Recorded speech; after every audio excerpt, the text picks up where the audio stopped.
Major funding for these programs is made possible by grants from Chase Commercial Term Lending and Capital One Bank, New York Community Bank, the Witkoff Group, M&T Bank, Perfect Building Maintenance, Genova Burns, Jean Tomasi and Webster, Greenberg Traurig, Kilroy Architectural Windows, New York's Window Company.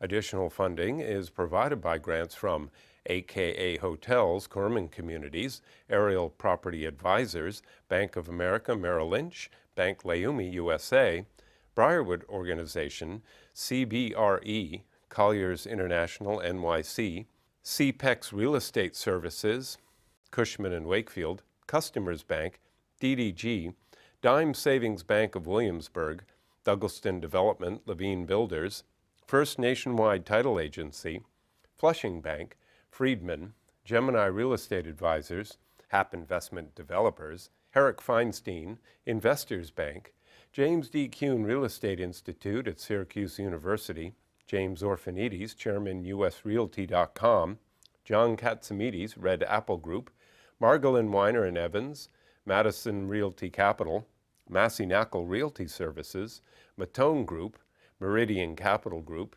Newmark Grubb Knight Frank, New Banks, People's United Bank, SJP Properties, Sterling & Sterling, Stonehenge Partners, TD Bank, Terra CRG, the CUNY TV Foundation, the Continuum Company, Urban American, and these friends.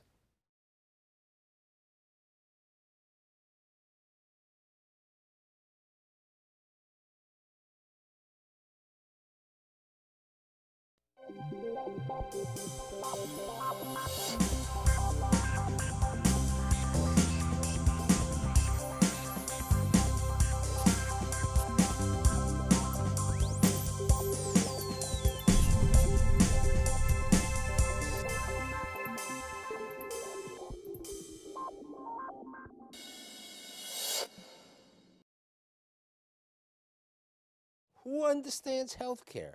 I mean, there's nothing, I don't know, there's an exchange, there's an Obamacare, there were HMOs, there are all these terms, I don't know. Can I go for an x-ray? Can I get a mammography? Can I go see a doctor? I have no idea, and neither do my guests, I don't know. Fortunately, I brought together today 4 individuals who are going to try to explain the maze of healthcare for both the consumer and for the companies. My guests, they include Rick Lira, who is the founder and chairman of the Cambridge organization. Drew Franklin, who's director of business strategy for ENT Analogy Associates. Alex Gredysa, who is the managing partner, co-founder, and CFO of Dinsmore Steele. And last but not least, a doctor. Okay, my friend Dr. Richard Bernstein, who is a clinical associate professor at the Icahn School of Medicine at Mount Sinai, also a consultant to Oscar, one of the insurance companies. So you and I go back so many years when, there were indemnity, where people would get their first dollar of insurance, where doctors were running practices. How do people understand what's going on today in healthcare? Well, like in the past, there's always this paternalistic element. Is there the dummy guide for healthcare? I mean, not yet. There's always a paternalistic party involved, whether it's the employer's HR department or some other benefits consultant that's basically limiting the range of choices. But now you have the exchanges where there's a set of... Would you explain what an exchange is? I mean, people don't understand this. Yeah. It's basically a website. Yeah, it's a website where you have options to purchase insurance. Doctor, isn't it like Amazon, where if you want to go on and buy a product, you can choose? Yeah. I didn't realize we're at Amazon. Okay, and I can buy different prices, and I look at which vendor is selling it to me. Yeah. Basically, that's what an exchange is. Yeah. I didn't mean to interrupt. Yeah. So it's a website where you have those choices. Anyway. No, you have a choice of various levels of cost sharing and benefit design. So it's what's nice is that there's a certain defined set of what are called 10 essential health benefits. It's true of all these exchanges. So would you tell me what these 10 essential? Well, every state defines what Let's take New York and New specifically, Jersey. but within these, there are 10 categories. There's hospital care, there's mental health and substance abuse care, there's pediatrics, including now dental and eye care. There's, of course, office-based care. And so the kind of spectrum of things you would expect to be covered.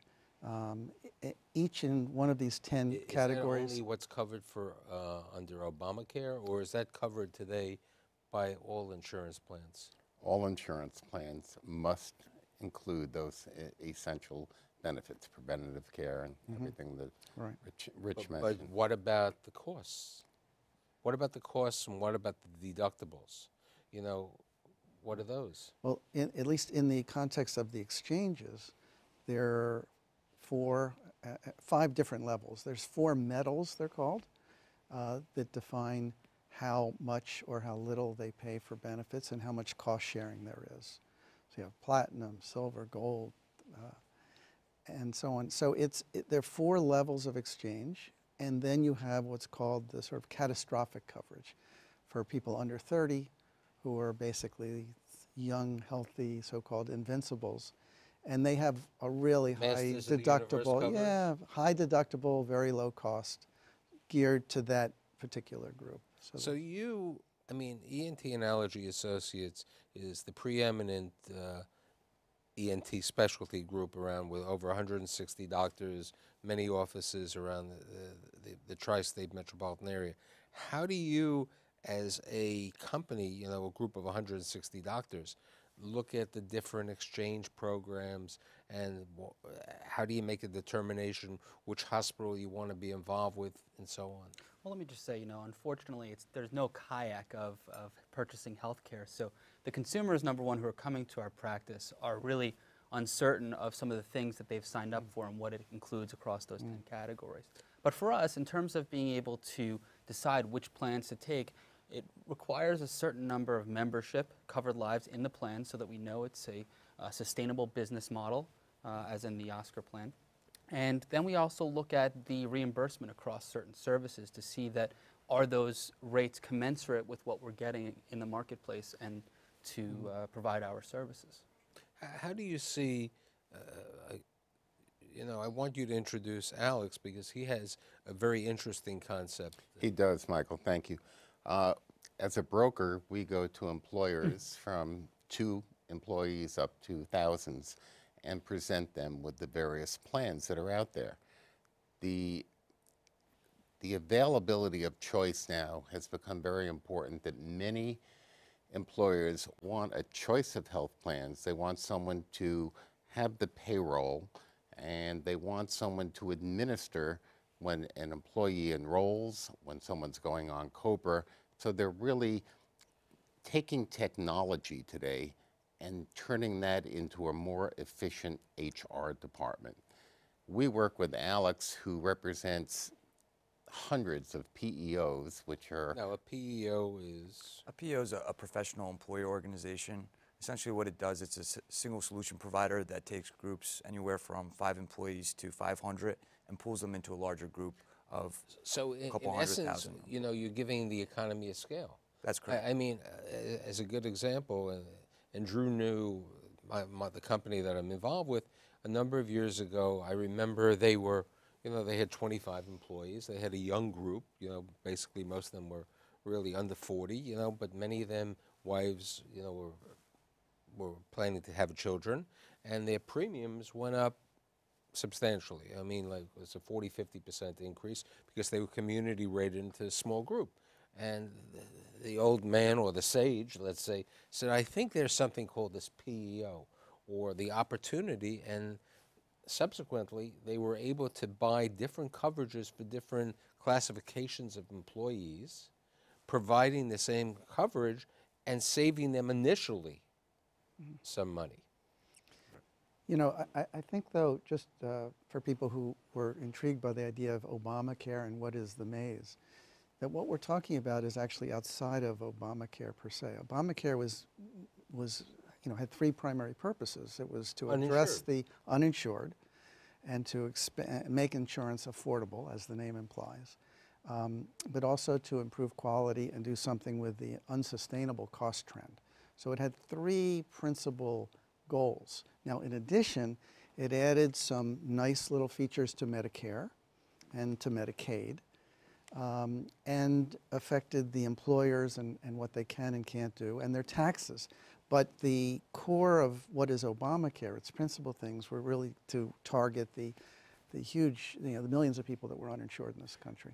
But let's talk about another category. Let's talk about someone. Okay, I know under the changes under Obamacare, children up to 25 years of age are covered. It used to be up to 26. Up to 26. It used to be 21.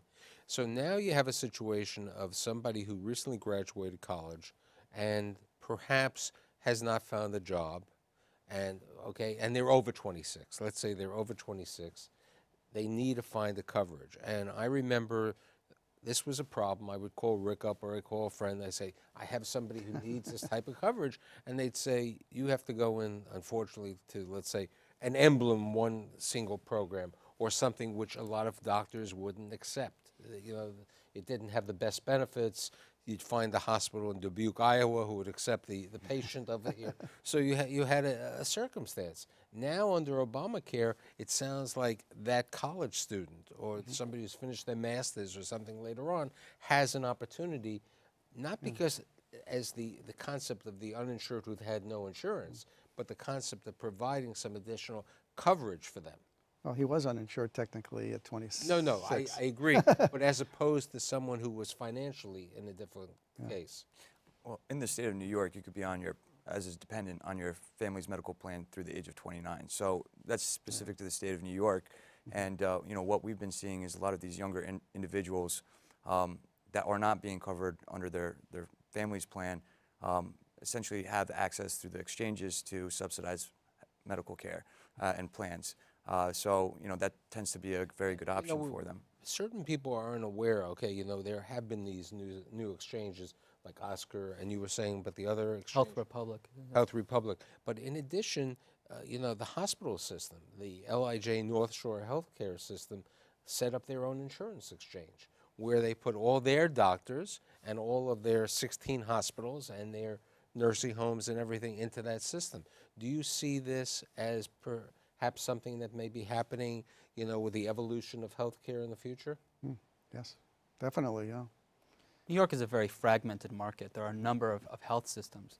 There are a number of prerequisites that you have to have that LIJ saw. They had the entry level to care at the primary care physician level. And then downstream to specialists and subspecialists, they realized that they can have their employees access care, and they controlled all of the pieces along the way. But insurance, you know, the biggest problem that everyone has had with insurance is that the premiums are going up. Every employer says, my premiums are going up. I mean, the cost of coverage. You're right. It's very difficult.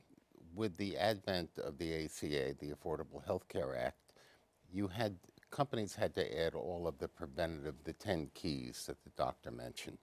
Now, on top of that, so each year, the medical insurance would trend up 8, 10, 12%. Now there's an additional 3.8% tax before the trending. So an employer with 40 people, we were with a client today, they're paying $2,500 a month per family for coverage. So they're paying $2,500 per month per family. That's $30,000 a year. And then there are deductibles, right? There's an in-network deductible, it could be $1,000, a family deductible of $8,000, and for the employers, everyone's saying, you know, the papers are saying, well, prices are coming down. Not for the employers.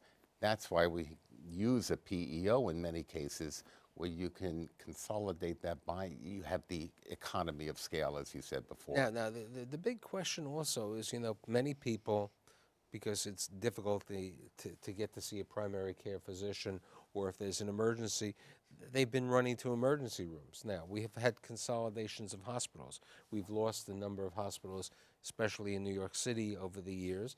And people, you know, the average stay at an emergency room, the average amount of time you have to wait is probably 6 hours, you know, unless it's a trauma that something's over there.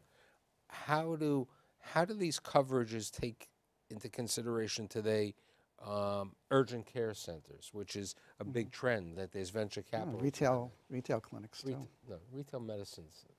See, when you and I remember retail clinics, I call them Medicaid centers because Doc in the box. the doc in the box that really didn't care about it. Today, I believe the urgent care center for the better organizations, because there's always going to be some good and some bad, are really looking to. They provide a major service. Yep. Michael, we did a study for one of our clients with over 2,000 employees. The average cost of an ER visit came just under $3,000. When they took the average cost for CityMD as an example, it was something like under $400. So what we help our clients educate their employees and say, look, if you've got a cut, if you have a burn from a stove, go to the doc in the box. But hear me out for a minute. So when the claims experience comes back to that employer and they see $450,000 of ER visits versus 20 times the visits for an emergency, for a clinic. If you can educate your population, your claims are going to come down, your renewals will be less. Right, but if the person has a deductible, I mean, if somebody has a couple of $1,000 deductible and they go to the emergency room and it's not covered, that deductible is going to be used up. If they would go to the urgent care center, who's affiliated, who has a relationship with an ENT or with something over there, their out-of-pocket is going to be less. Well, the way you develop a plan is you have a copay for the emergency center versus the urgent care. So there may be a $500 copay for the ER, but a $50 copay for the urgent. So you're incentivizing your employees to use that when necessary. So this is called financial steerage. So it's sort of education through the pocketbook, whereas people become educated as to what their benefits are and are aware that, sure, I have a headache, I'm worried it may be a brain tumor, but really, maybe there's just someone I could talk to reassure me for $50. But aren't there also services today where you can call up? I remember there's Teledoc. Teledoc. Right, the Teledoc. Yep. Okay, so what's the Teledoc, and how do you? Oscar uses them. And it's a guaranteed response time within like 20 minutes of a call with a board-certified doctor.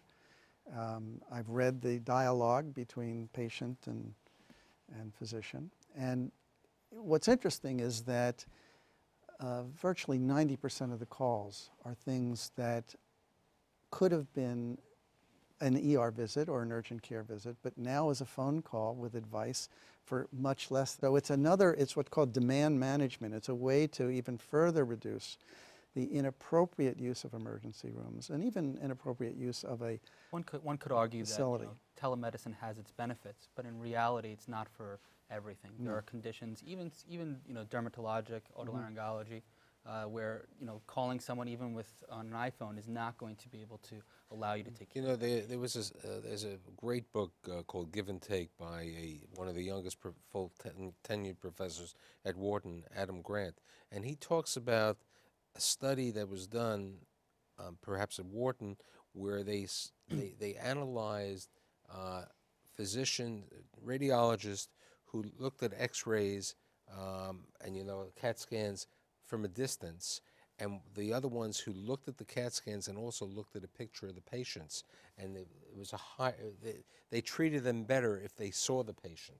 Okay, this is a statistical, because if you don't see the patient, you're looking at something, and I think even though the Teledoc, as you bring out, you can do it on an iPhone, you can do it on a Skyping, right. but it's not actually seeing there. Well, there's a certain level, the scripts that are designed by companies that do this form of telemedicine are fairly sensitive to the potential liabilities. And for example, they will never prescribe any psychotropic medicine, any medicine for a anxiety or psychotic disorder, anything like that. They will just say, I'm sorry, we're not allowed to do that. And in addition, they will ask the person, I was just looking at one the other day, they'll say, well, person had symptoms of sinusitis. They said, well, bend over and tell me what's happening to the pain in your head. Well, it got a lot worse, and that's a fairly typical symptom of sinusitis. So they did an initial management with some nose drops and said, and if you're not better, then go to your doctor or go to an ENT doctor. So there's sort of a triaging, an interaction that can become fairly sophisticated, reduce the risk, reduce the cost, and occasionally, of course, Let's go back to the original question for a second, So- which was, are there ways to lower cost by steering patients to an urgent care center, a city MD, instead of the emergency room? So you're basically matching the patient with the lowest cost of care, and I believe that these urgent care centers are a pathway, and they do filter down to the subspecialties when there's a need. The entry point of telemedicine will be good for certain things. It may send them to see to a physician in person, They do. and they may end up sending them to a specialist. I just think that there's a very limited scope, in my opinion, of the telemedicine because of the points that you made. But They you won't know, prescribe but, certain but I'm psychotropics and hearing, stuff. I'm hearing all these things. I'm hearing deductibles. I'm hearing gold, silver, platinum, metal, other things. I'm hearing different types of coverages. I'm hearing, HSA, health service, But it's a maze. I mean, how many companies do you deal with?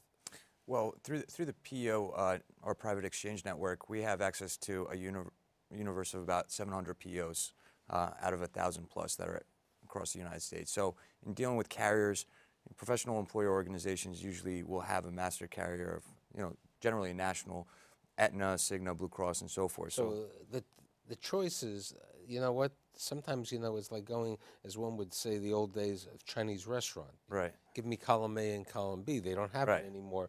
Okay, too many columns are dangerous. People know that people remember. Blue Cross was always an entity, or GHI in the marketplace. Aetna, Oxford, Cigna, the name plans, and then there are these new companies, right? Without a doubt, the Oscars and the Health Republics. But, your point is well taken. I don't know if you saw the bit that Jimmy Kimmel did where he asked people on the street, which do you prefer, the ACA or Obamacare? And it's a riot, to see this. And 8 out of the 10 people said they definitely prefer the ACA.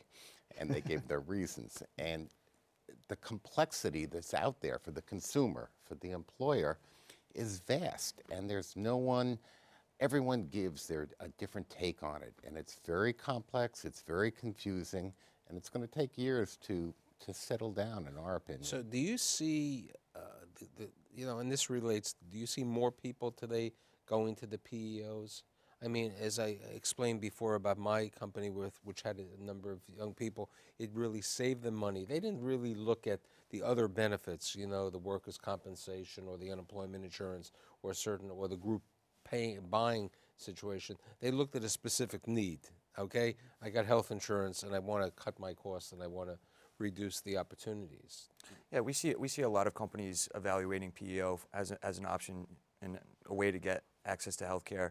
And PEO is not a new concept. It's been around for years.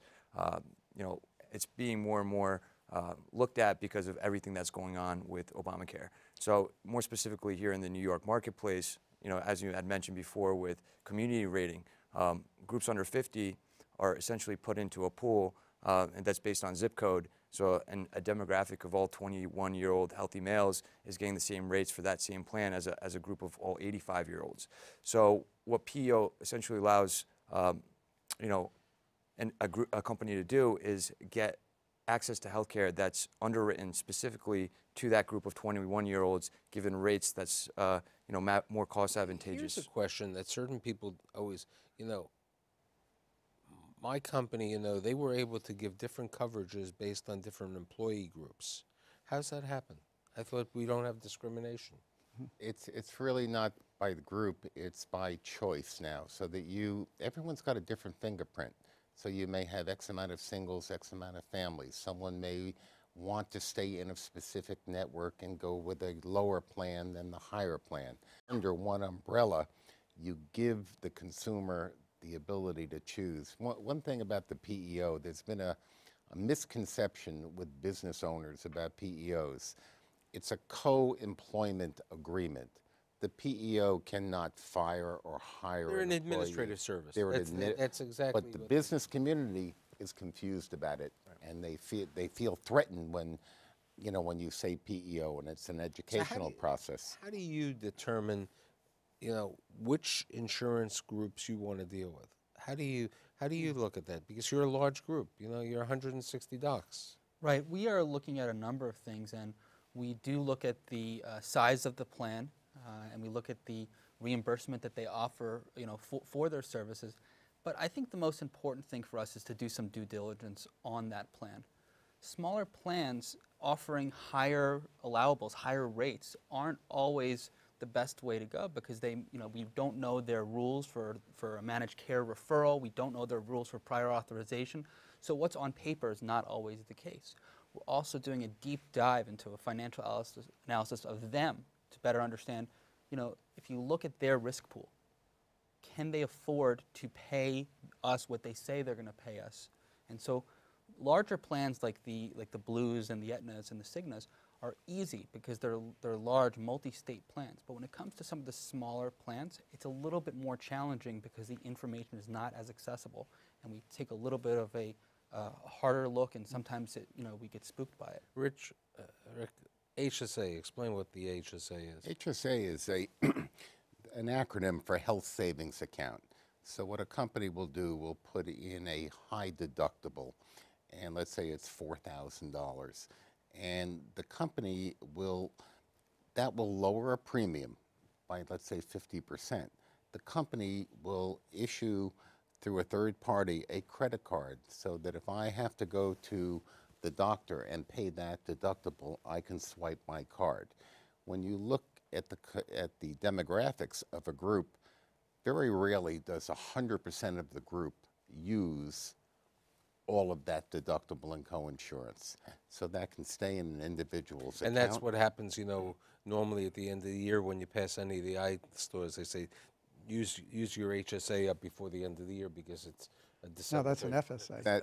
Right. That's an a FSA. flexible savings account. But the HSA now, that you are allowed to roll over unused dollars, and if someone So retired, HSAs you can roll over now? Yes. FSA is like use a it or lose 401. it. Use Right, it or lose it. FSA is. FSA is the problem, the flexible spending account. It's essentially like a 401k for your health insurance, and it really FSA is, yeah. You know, are people going to feel comfortable understanding the ACA, Obamacare? Is it a learning curve? Because, I mean, when you were involved with the initial times of HMOs, okay, HMOs just don't exist anymore to speak of, you know, to the level. Do we see Obamacare continuing, people complaining, or? They'll continue to complain because that's the nature of, because it's never ideal. But the big picture, Mike, that we haven't fully addressed except indirectly is that the costs are going up for everybody, the employers and being passed down to the employees. But at a national level, the rate of increase is pushing out other national priorities, whether it's education and infrastructure. So push is coming to shove here, and we need strategies to reduce the rate of increase. And one of the features of Obamacare are ways to reduce those cost trends. 27 and a half minutes is definitely not the appropriate time for this. And hopefully in a couple of weeks or in a couple of months we'll come back and we'll explain this healthcare maze. But I think we've got some good basic idea. I'd like to thank Rick. Thank you. Drew, Alex, Thank you. and Dr. B. See you next week.